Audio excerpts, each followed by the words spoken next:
কি হয়েছে কি হয়েছে কি হয়েছে? তুমি রোজ রোজ আমাকে বলো তো আমি তাহলে তোমার টাকা খরচা করি। হ্যাঁ রোজ খরচা করি তুমি আমার কত কথা শোনাও হ্যাঁ। যে আমি মেকআপ কিনে খরচা করি, শাড়ি কিনে খরচা করি, এই সেই।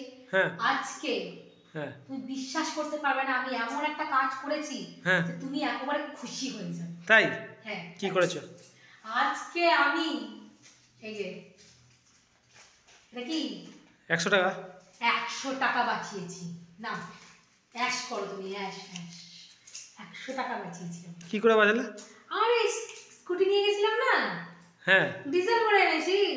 আরে ভগবান আরে পাগল করে দেবে আর 100 টাকা ডিজেল ভরেছো আর ডিজেল ভাই 100 টাকা বাঁচিয়েছো, ওই ডিজেল ভরে আমার ইঞ্জিনের পেছনে 5000 টাকা চলে যাবে তোমার জন্য। তোমার সবেতেই এরকম, তুমি সবসময় এরকম করো জানো তো, এটা হলো আসল কথা। তোমার যাই করে দিই না কেন, এটা আমি কষ্ট করে যে টাকাটা বাঁচালাম সেটার কোনো গুণ নেই, তুমি অন্য কথা বলতে ব্যস্ত। তুমি দেখেছো তুমি কিরকম লোক, মানে পরের দিন আমি বেশি বেশি করে খরচা করবো, তোমার জন্য কোনো ভালো কাজ করাই উচিত না।